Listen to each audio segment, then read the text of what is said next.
ನಾನು ಈ ಥರ ತಪ್ಪು ಮಾಡಿಬಿಟ್ಟೆ ಮಾಡಬಾರ್ದಿತ್ತು ಅನ್ನೋದು ಅಥವಾ ಅವರ ತಪ್ಪುಗಳ ಜೊತೆಗೆ ನಿಲ್ಲುವಂಥ ಧೈರ್ಯ ಹೇಗಿತ್ತು ಅವ್ರದ್ದು? ನಾನು ಪರಿಪೂರ್ಣ ಅಲ್ಲ, ಆದರೆ ಪರಿಪೂರ್ಣದ ಕಡೆಗೆ ಹೋಗೋದ್ರಲ್ಲಿದ್ದೀನಿ ಯಾವಾಗ್ಲೂ. ಆದರ್ಶ ಅನ್ನೋದಿದೆ, ಆದರ್ಶ ಬದುಕು ಅನ್ನೋದಿಲ್ಲ, ಅದೇ ಹೇಳಿದೆ ಅವ್ರ ಕನ್ವಿಕ್ಷನ್ಸ್ ಇದೆಯಲ್ಲ ಕೆಲವು, ಅದು ಸ್ಟ್ರಾಂಗ್ ಅಷ್ಟೇ. ಅದು ಏನಾದರೂ ಅದನ್ನು ಬಿಡೋಕೆ ರೆಡಿ ಇಲ್ಲ ಅವರು. ಯಾರೋ ಜಾಸ್ತಿ ದುಡ್ಡು ಕೊಡ್ತಾರೆ ಅಂದ ತಕ್ಷಣ ಅವ್ರ ಸಿನಿಮಾ ಕಾಲ್ಶೀಟ್ ಕೊಡೋದೆಲ್ಲ ಮಾಡಲೇ ಇಲ್ಲ ಅವರು. ಒಂದು ವರ್ಷಕ್ಕೆ ಇಷ್ಟು ಅಂದರೆ ಇಷ್ಟೇ. ಅವರು ಯಾವತ್ತದು ಕೋಪ ಮಾಡ್ಕೊಂಡಿದ್ದಾರೆ ಹಿಂಗೆ? ಸಾಧಾರಣವಾಗಿ ಅವ್ರ ಕೋಪ ಬರೋದೇ ಇಲ್ಲ, ಅವರಷ್ಟು ಪೇಷನ್ಸ್ ಯಾರಿಗೂ ಇಲ್ಲ ನಾನು ನೋಡ್ದಂಗೆ. ಯಾವತ್ತು ನಾವು ತಾಳ್ಮೆ ಹೇಗಿರಬೇಕು ಅನ್ನೋದು ಮತ್ತು ಎಲ್ಲದಕ್ಕೂ ನಾವು ಗ್ರ್ಯಾಟಿಟ್ಯೂಡ್ ಆಗಿರಬೇಕು ಅನ್ನೋದು ಅವರ ಎರಡೂ ಇಲ್ಲ ಜನಕ್ಕೆ. ಪ್ರಾಬ್ಲಮ್ ಈಸ್ ನೋಡಿ, ಅವ್ರು ಸಣ್ಣ ಸಣ್ಣ ವಿಷಯಕ್ಕೂ ಬೇರೆಯವ್ರು ಕ್ರೆಡಿಟ್ ಕೊಡ್ತಾಯಿದ್ರು. ಇವತ್ತು ಅಲ್ಲಿ ಇಲ್ಲಿ ಎಲ್ಲ ಕತ್ಕೊಂಬಂದೆಲ್ಲ ನಂದೇ ಅಂತ ಹೇಳ್ಕೊಳ್ಳೋರೇ ಜಾಸ್ತಿ ಆಗ್ಬಿಟ್ಟಿದ್ದಾರೆ. ಇದೆಲ್ಲ ನಮಗಲ್ಲ, ಇದು ಬೇರೆ ಯಾರಿಗಾರು ಬೇಕಾದ್ರೆ ಪಬ್ಲಿಸಿಟಿ ತಗೊಳ್ಳೋರು ಇರ್ಬೋದು. ನಂದು ನಮ್ಮ ಅಪ್ಪಾಜಿ ಹೇಳಿದೆ ಅಷ್ಟೇ, ಈ ಕೈಯಲ್ಲಿ ಕೊಟ್ಟಿದ್ದು ಈ ಕೈಗೆ ಗೊತ್ತಾಗ್ದಂಗೆ ಮಾಡಿಬಿಡೋದು. ಜನರೇ ಮೆಚ್ಚಿದ ಬಂಗಾರದ ಮನುಷ್ಯ. ಯಾವತ್ತಾದರೂ ಅವ್ರು ಮಾಡಿರೋದು ಅವರಿಗೆ ತಪ್ಪು ಅಂತ ಅನಿಸಿ ಅವರ ತಪ್ಪುಗಳನ್ನು ಈ ಥರ ಹೇಳೋದು ಅಥವಾ ನಾನು ಈ ಥರ ತಪ್ಪು ಮಾಡಿಬಿಟ್ಟೆ ಮಾಡಬಾರ್ದಿತ್ತು ಅನ್ನೋದು ಅಥವಾ ಅವರ ತಪ್ಪುಗಳ ಜೊತೆಗೆ ನಿಲ್ಲುವಂಥ ಧೈರ್ಯ ಹೇಗಿತ್ತು ಅವ್ರದ್ದು? ತಪ್ಪುಗಳ ಬಗ್ಗೆ ನಾನು ಇದಲ್ಲ, ಬೇರೆ ದೇಶಕ್ಕೋಸ್ಕರ ಏನಕ್ಕೂ ಕೇಳಿದೆ. ಸುಮ್ಮನೆ ಹೇಳಿದೆ, ನಾನು ಜಸ್ಟ್ ಮಾತಾಡೋದು ಏನೋ ಒಂದು ಹೇಳಿದ್ರೆ, ಈಗ ಅದೇ ವೀರಪ್ಪನಿಗೆ ಬಂದಮೇಲೆ ಮಾತಾಡಿದೆ. ಸರ್ ಇಷ್ಟೆಲ್ಲ ನೋಡ್ಬಿಟ್ರಲ್ಲ ಸರ್, ಈಗ ನಿಮ್ಗೇನಾದ್ರು ಒಂದು ಇದು ಮಾಡಬಾರ್ದಾಯಿತು, ಏನೋ ಇದು ತಪ್ಪು ಅಂತ ಅನಿಸಿದ್ಯಾ ಅಂದ್ರೆ, ಏನೇ ರಿಗ್ರೆಟ್ಸ್ ಅಂತೀವಲ್ಲ, ಏನಾದ್ರು ಇದೆ ನಿಮ್ಗೆ ಕಾಡುತ್ತಾ ಇರೋದು ಈ ಥರದ್ದೇನೆ? ಒಂದು 2 ನಿಮಿಷ ಆಯ್ತು ಮೇಡಮ್, ಇಲ್ಲ ಅಂತ. ನಾನು ಪರಿಪೂರ್ಣ ಅಲ್ಲ, ಆದರೆ ಪರಿಪೂರ್ಣದ ಕಡೆಗೆ ಹೋಗೋದ್ರಲ್ಲಿದ್ದೀನಿ ಯಾವಾಗ್ಲೂ. ಅಕಸ್ಮಾತ್ ಏನಾದ್ರು ಇದೇನೋ ಸರಿ ಇಲ್ಲ ಆದರೆ ಆವಾಗಲೇ ಅದನ್ನ ಕ್ಲೀನ್ ಮಾಡಿಬಿಡಪ್ಪ, ಬೇಡ ಇದು ನನಗೆ, ಇದು ಯಾಕೆ ಬೇಕಿದೆ ಅಂತ, ಇದು ಕ್ಲೀನ್ ಮಾಡೋಂತ ಅಲ್ಲಲ್ಲೇ ಅದೊಂದು ಶಕ್ತಿ ಕೊಟ್ಟಿದ್ದಾನೆ ದೇವ್ರು ನನಗೆ. ತಕ್ಷಣ ಬಿಟ್ಬಿಡ್ತೀನಿ, ಅದು ನನಗೆ ಬೇಕಾಗಿಲ್ಲ, ನನ್ನ ಕಾಡಕ್ಕೆ ಬಿಡಲ್ಲ ಅದನ್ನೆಲ್ಲ, ಮತ್ತು ಮುಂದುವರಿಯೋಕೆ ಬಿಡಲ್ಲ. ಏನಾದ್ರೂ ಅಲ್ಲೇ ಕ್ಲೀನ್ ಮಾಡಿಬಿಡ್ತೀನಿ, ಬೇಡ ಇದು ನನಗೆ. ಏನೇನು ಬೈದ್ನಾ, ಯಾಕೆ ಬೇಕಾ ನಿನಗೆ ಬೈಯೋದು, ಬಿಟ್ಬಿಡು, ಏನು ಸಿಗ್ತು ನಿನಗೆ ಅದರಿಂದ, ಈ ಥರ ಅದನ್ನು ಕ್ಲೀನ್ ಮಾಡ್ತಾ ಇದ್ದೀನಿ ಅಷ್ಟೇ ಇರ್ತೀನಿ. ಪರಿಪೂರ್ಣದ ಎಡೆಗೆ ಶಂಕರಾಚಾರ್ಯರೇ ಪರಿಪೂರ್ಣದ ಎಡೆಗೆ, ನಾವು ಪರಿಪೂರ್ಣ ಅಂತ ಹೆಂಗೆ ಹೇಳೋಕ್ಕಾಗುತ್ತೆ? ಅದನ್ನು ಒಬ್ಬೊಬ್ಬರಿಗೆ ಇವರು ಪತ್ರಕರ್ತರು ಕೇಳಿದಾಗಲೇ ಹೇಳಿದ್ರು, ಇಷ್ಟಾದ್ಮೇಲೆ ನೀವು ಪರಿಪೂರ್ಣ ಅನಿಸ್ತಂತೆ ಇಲ್ಲ ಅಂತ. ಪರಿಪೂರ್ಣದ ಎಡೆಗೆ ಹೋಗ್ಬೋದು ಎಲ್ರು. ಸೊ ಅವ್ರು ಏನು ಗೊತ್ತಾ, ಅವರು ಬರೀ ಏನು ಸಿಂಪ್ಲಿಸಿಟಿ ಆಮೇಲೆ ಇದು ಅಲ್ಲ, ಆದರ್ಶಗಳಿದೆಯಲ್ಲ, ಅವ್ರು ಕೊಟ್ಟ ಆದರ್ಶಗಳು, ಅದು ಜನರಿಗೆ ಅದು ಎಲ್ಲೋ ದೇವ್ರ ಹತ್ರ ಮಾತ್ರ ಕಾಣೋಕ್ಕೆ ಸಾಧ್ಯ ಅನ್ನೋ ಅಷ್ಟು ವಿಷಯಗಳು. ಆದರ್ಶ ಅನ್ನೋದಿದೆ, ಆದರ್ಶ ಬದುಕು ಅನ್ನೋದಿಲ್ಲ, ಅದೇ ಹೇಳಿದೆ ಅವ್ರ ಕನ್ವಿಕ್ಷನ್ಸ್ ಇದೆಯಲ್ಲ ಕೆಲವು, ಅದು ಸ್ಟ್ರಾಂಗ್ ಅಷ್ಟೇ. ಅದು ಏನಾದರೂ ಅದನ್ನು ಬಿಡೋಕೆ ರೆಡಿ ಇಲ್ಲ ಅವರು. ಅದರಿಂದ ಅದಷ್ಟೇ, ಎಷ್ಟೇ ಆಮಿಷ ಒಡ್ಡಿದ್ರು ಅವರು ಅದರಿಂದ ಹೊರಗೆ ಬರೋಲ್ಲ. ನಾನು ಹೀಗೇನೆ ಅಂತ ಅದಿದ್ಬಿಟ್ರು. ಯಾರೋ ಜಾಸ್ತಿ ದುಡ್ಡು ಕೊಡ್ತಾರೆ ಅಂದ ತಕ್ಷಣ ಅವ್ರ ಸಿನಿಮಾ ಕಾಲ್ಶೀಟ್ ಕೊಡೋದೆಲ್ಲ ಮಾಡಲೇ ಇಲ್ಲ ಅವರು. ಒಂದು ವರ್ಷಕ್ಕೆ ಇಷ್ಟು ಅಂದರೆ ಇಷ್ಟೇ, ಅದಕ್ಕಿಂತ ₹1 ಜಾಸ್ತಿ ಬೇಡ. ಅದು ಇದು ಹಿಂದಿನ ಸಿನಿಮಾ ದೊಡ್ಡ ಹಿಟ್ಟಾದರೂ ಅದಕ್ಕೂ ಜಾಸ್ತಿ ಮಾಡಲ್ಲ, ಅದೇನು ಹೋಗಲಿಲ್ಲ ಅಂದರೆ ಇದು ಕಮ್ಮಿ ಮಾಡಲ್ಲ. ಇಷ್ಟಂದರೆ ಈ ವರ್ಷ ಇಷ್ಟು ಅಂತ ಆ ಥರನೇ ಬದುಕೊಂಬಂದರು ಅವರು. ಆಮೇಲೆ ಬಿಡಿ ಅವ್ರದ್ದೇ ಪ್ರೊಡಕ್ಷನ್ಗಳು ಸ್ಟಾರ್ಟ್ ಆಯಿತು, ಎಲ್ಲ ಆಯಿತು. ಅವರು ಯಾವತ್ತದು ಕೋಪ ಮಾಡ್ಕೊಂಡಿದ್ದಾರೆ ಹಿಂಗೆ? ಕೋಪದ್ದು ಅದನ್ನು ನಾನು ಇದರಲ್ಲಿ ಹೇಳ್ಬಿಟ್ಟಿದ್ದೀನಿ, ಎಲ್ಲ ಹೇಳ್ಬಿಟ್ಟಿದ್ದೀನಿ. ಕೋಪ ಅಂದರೆ ಸಾಧಾರಣವಾಗಿ ಅವ್ರ ಕೋಪ ಬರೋದೇ ಇಲ್ಲ, ಅವರಷ್ಟು ಪೇಷನ್ಸ್ ಯಾರಿಗೂ ಇಲ್ಲ ನಾನು ನೋಡ್ದಂಗೆ. ಕೋಪ ಒಂದು ಶೂಟಿಂಗ್ ಟೈಮಲ್ಲಿ ಆಗಿದ್ದ, ಪರಶುರಾಮ ಟೈಮಲ್ಲಿ ಆಗಿದ್ದು ನಾನು ಹೇಳಿದ್ದೀನಿ ಒಂದು ಸಲ ಅವ್ರಿಗೆ.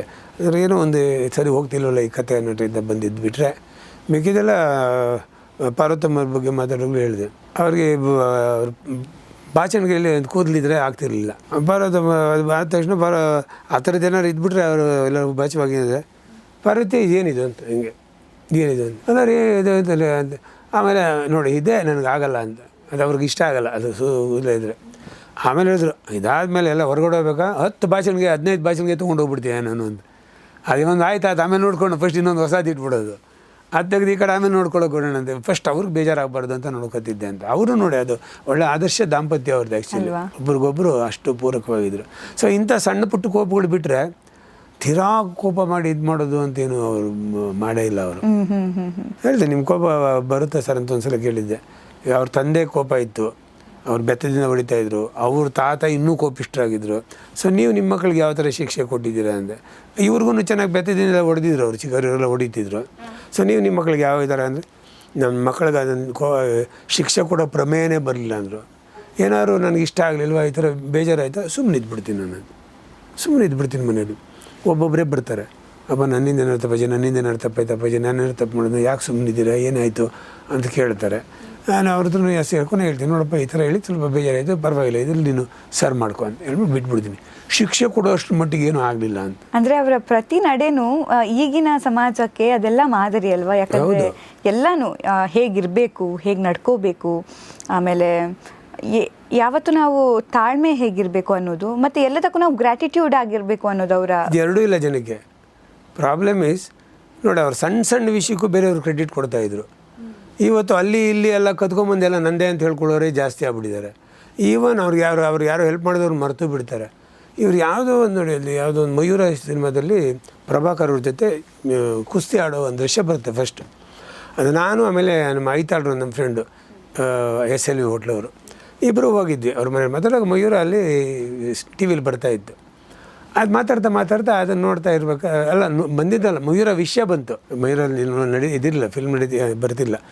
ಮಯೂರ ವಿಷಯ ಬಂದಾಗ ಅದರಲ್ಲಿ ಐತಾಳು ಮಯೂರ ಅದ್ರಲ್ಲಿ ಒಂದು ಸಲ ನಿಮ್ಮ ಜುಟ್ಟು ಬಿಚ್ಕೊಂಡ್ಬಿಡುತ್ತೆ, ಮತ್ತೆ ಅದನ್ನು ಒಂದು ಕೈಯಲ್ಲಿ ಕಟ್ಬಿಟ್ಟು ಮತ್ತೆ ಕುಸ್ತಿಗೆ ಬರ್ತಿಲ್ಲ, ಅದು ಮರೆಯೋಕ್ಕಾಗಲ್ಲ ಸರ್ ಅಂತಂದ್ರು ಅವರು.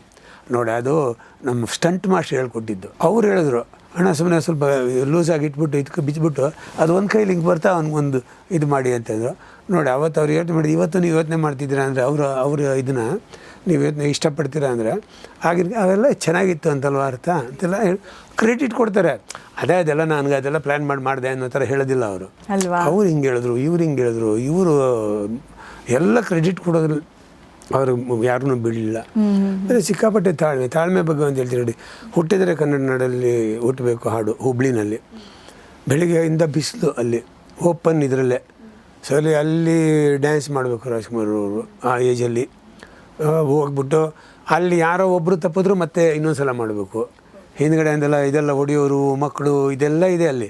ಇದೆಲ್ಲ ಒಂದು ತಪ್ಪಾದ್ರೂ ಮತ್ತೆ ಮಾಡೋದು. ಹಂಗೆ ಮಾಡಿ ರೀಟೇಕ್ಗಳಾಗಬೇಕು. ಆಮೇಲೆ ಆ ಬಿಸಿಲಲ್ಲಿ ಮಾಡಬೇಕು. ಎಲ್ಲ ಮುಗಿಸೋದು ನಾವೇ ಸುಸ್ತಾಗ್ಬಿಟ್ವಿ ಅಲ್ಲಿ. ಏನು ಬಿಸಿಲು, ರಣ ಬಿಸಿಲುಗಳು ಅಲ್ಲೆಲ್ಲ ಫುಲ್ಲು ಸುಸ್ತಾಗಿ ಕೊನೆಗೆ ಎಲ್ಲ ರೂಮಿಗೆ ಬಂದ್ವಿ. ರೂಮಿಗೆ ಬಂದು ಇನ್ನೇನು ರಾಜ್ಕುಮಾರ್ ರೆಸ್ಟ್ ತೊಗೋಬೇಕು. ಅವ್ರು ಹೋಗ್ಬೇಕಂದ್ರೆ ಎಲ್ಲ ಕಾಯ್ಕೊಂಡಿದ್ದ ಒಬ್ಬ. ರಾಜ್ಕುಮಾರ್ ಇಲ್ಲಿ ಬರ್ತಾರಂತೆ ಅಂತ ಗೊತ್ತಿತ್ತು ಅವನಿಗೆ, ಹೋಟ್ಲು ಇದ್ದಾರಂತೆ. ಬಂದ ತಕ್ಷಣ ಅಣ್ಣ ಅಂತ ನಮಸ್ಕಾರ ಮಾಡ್ದೆ, ಕಾಲಿಗೆ ನಮಸ್ಕಾರ ಮಾಡ್ದೆ. ಆಮೇಲೆ ಅವ್ರು ಕೈ ಹಿಡ್ಕೊಂಡು ಅಣ್ಣ ಅಂದ. ಏನಪ್ಪ ಅಂದ. ಕಂಡೆ ಹರಿಯ ಕಂಡೆ ಅಂತ ಹಾಡು ಶುರು ಮಾಡ್ದೆ. ಅವರು ಅಲ್ಲಿ ಸುಮ್ಮನೆ ಕೈ ಕೊಟ್ಟರು ನಿಂತಿದ್ದಾರೆ ಅವನಿಗೆ. ಇಲ್ಲ ಆಮೇಲೆ ಓಕೆ ಒಂದೇನು ಸಾಲಾಳಿಗೆ ಹೋಗ್ತಾನೇನೋ ಅಂತ ಎಲ್ಲರೂ ಅಂದ್ಕೊಂಡೆ. ಈ ಒಂದು ಕಂಟಿನ್ಯೂ ದೇವಾದಿ ದೇವ ಅಂತೆಲ್ಲ ಹೇಳಿ ಕೊನೆಗೆ ಅಸಮಾನ ಕಲೆಗಾರ ಇವ ನಮ್ಮ ಬಿಟ್ಟು ಅವ್ನು ಫುಲ್ ಈ ಪಲ್ಲವಿ ದಾಟ್ಬಿಟ್ಟು ಎಲ್ಲ ಇದಕ್ಕೆಲ್ಲ ಬರ್ತಾ ಆಮೇಲೆ ಯಾರೊಬ್ರು ಸಾಕ ಅವ್ರು ಸುಸ್ತಾಗಿದ್ದಾರೆ ಇದರಿಂದ ಅವ್ರು ಇರ್ರಿ ಅಂದ. ಅವ್ರ ಕೈ ಕೊಟ್ಟೆ ಉಂಡು ಫುಲ್ ಹಾಡು ಹೇಳ್ಬಿಟ್ಟು ಕೊನೆಗೆ ಬರ್ತೀನಿ ಅಂದರು. ಆಯ್ತಣ್ಣ ಅಂತ ಖುಷಿ ಅವನಿಗೆ. ಒಂದು ಹಾಡು ಅವ್ರ ಮುಂದೆ ಆ ಸುಸ್ತಾಗಿರೋ ಟೈಮಲ್ಲಿ ಇನ್ನೇನು ಹೋಗಿ ಮಲಗಬೇಕು ಅಥವಾ ಏನೋ ರೆಸ್ಟ್ ತೊಗೋಬೇಕು ಅನ್ನೋ ಹೊತ್ತಲ್ಲಿ ಅವ್ರ ಕೈ ಕೊಟ್ಟು ಕೂತೀರಿ. ನಾನು ನೋಡಿದ್ರೆ ನಕ್ಕೊಂಡು ಕೂತೀರಿ.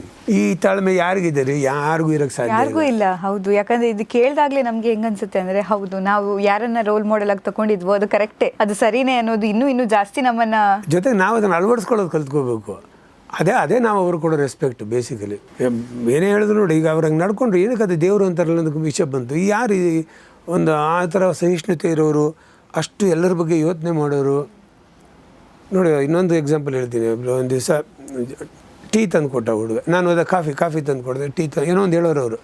ಮೋಸ್ಟ್ಲಿ ಟೀ ಅವಾಗ ತಂದಿದ್ದು. ಟೀ ಊಟ ಆಗಿದ್ದು, ಟೀ ಕುಡಿಯೋಕ್ಕೆ ಕುಡಿತಾಯಿದ್ವಿ.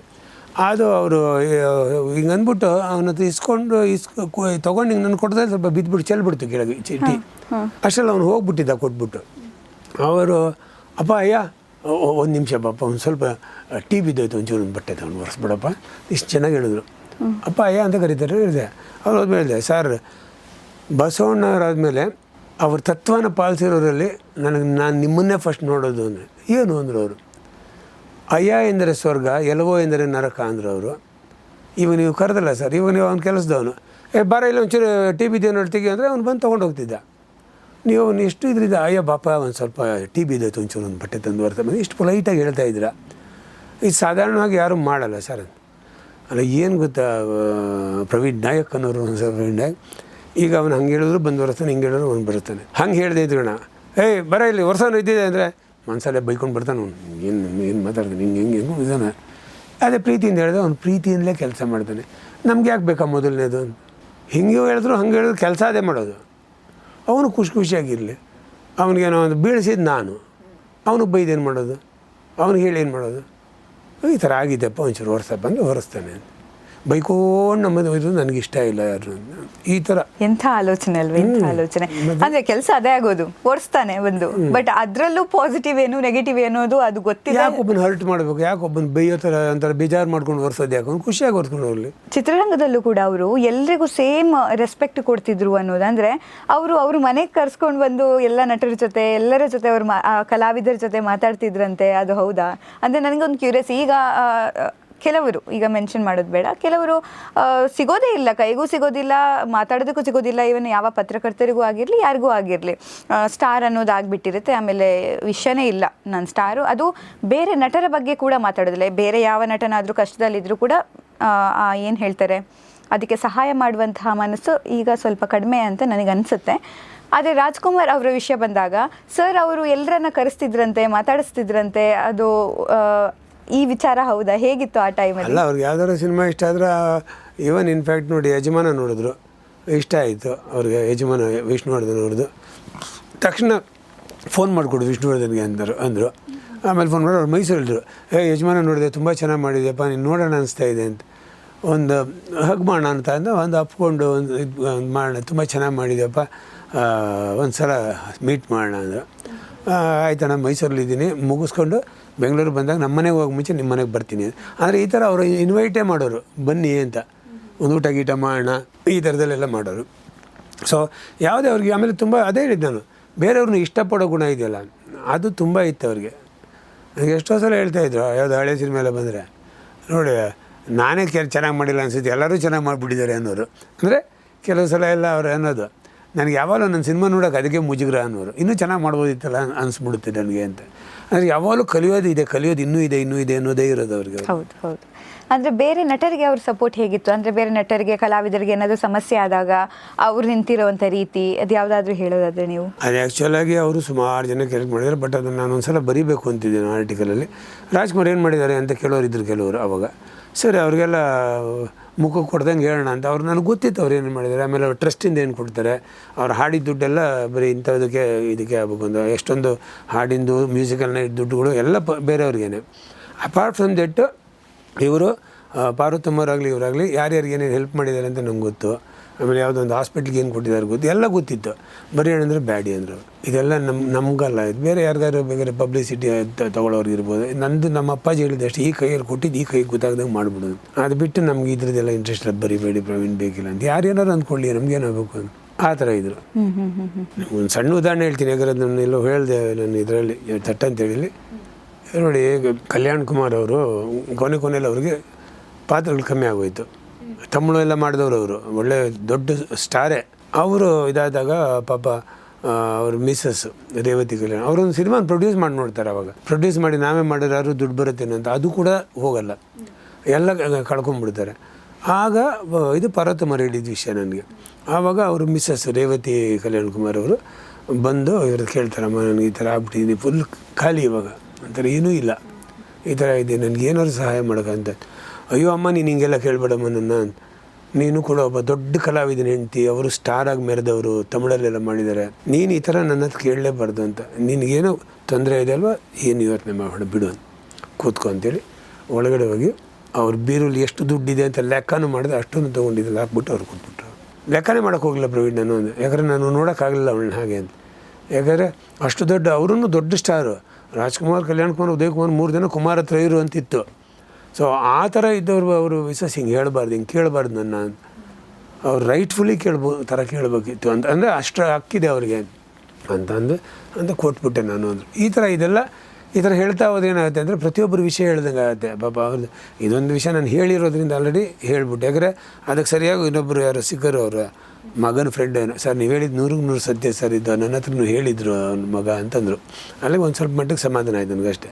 ಅಂದರೆ ಸಾಧಾರಣ ನನಗೆಲ್ಲ ಹೇಳಕ್ಕೆ ಹೋಗಲ್ಲ ಪರ್ಸ್ನಲ್ ವಿಷಯಗಳು, ಬಟ್ ಅವ್ರಿಗೆ ಏನು ಮಾಡೋಕ್ಕೋ ಎಲ್ಲ ಮಾಡಿದ್ದಾರೆ, ಸಾಕಷ್ಟು ಕೆಲಸ ಮಾಡಿದ್ದಾರೆ.